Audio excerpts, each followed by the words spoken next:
அண்ணாமலை அவர்கள் போட்டியிட வேண்டும் என்பது என்னுடைய விருப்பம். நிச்சயமாக அவர் சட்டப்பேரவைக்குள்ளாக செல்ல வேண்டும் என்பது என்னுடைய விருப்பம். சட்டமன்ற தேர்தலில் பாஜக முன்னாள் மாநில தலைவர் அண்ணாமலை போட்டியிட வேண்டும் என பாஜக எம்எல்ஏ வானதி ஸ்ரீனிவாசன் செய்தியாளர் சந்திப்பில் தெரிவித்துள்ளார். எக்ஸசைஸ் நடக்கணும். அது இங்க நடந்ததுக்கு அப்புறம் தான் மத்திய தேர்தல் குழு இதுக்காக மீட்டிங் கன்வீன் பண்ணுவாங்க. அண்ணாமலை அவர்கள் போட்டி இல்லைன்னு சொல்லி டெல்லி தலைமைக்கு கடிதம் கொடுத்திருக்கிறதா சொல்லப்படுது. எனக்கு அதை பத்தி எதுவும் தெரியாதுங்க. ஆனால் திரு அண்ணாமலை அவர்கள் போட்டியிட வேண்டும் என்பது என்னுடைய விருப்பம். நிச்சயமாக அவர் சட்டப்பேரவைக்குள்ளாக செல்ல வேண்டும் என்பது என்னுடைய விருப்பம். அடுத்த தேர்தலில் பாஜக வாக்கு வங்கி வைத்திருக்கக்கூடிய தொகுதிகள்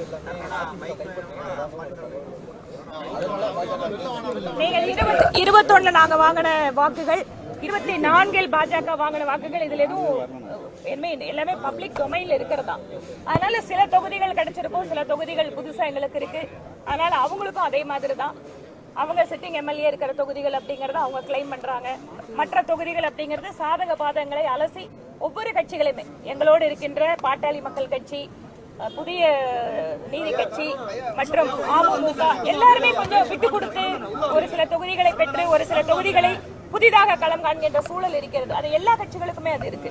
நீங்க தொகுதி மாற போதா ஒரு தகவல் இருக்கு. ஏன் தொகுதி மாறுறீங்க, மாறி போட்டியிட போதா ஒரு தகவல் இருக்கு, உண்மைதானா?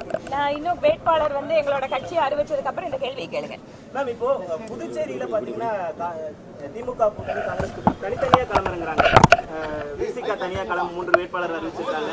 ஆனா அதே நேரத்தில் தமிழகத்துல நாங்க ஒற்றுமையா இருக்கும்னு சொல்றாங்க. இது எப்படி பாக்குறீங்க? இந்த சூழல் புதுச்சேரியில மட்டும் இல்லைங்க, இதோ என்னோட மாவட்டத்துக்கு பக்கத்துல பாலக்காடுல இதேதான். செய்திகளை உள்ளது உள்ளபடி தெரிந்து கொள்ள ரெஃப்ளெக்ட் நியூஸை சப்ஸ்கிரைப் பண்ணுங்க.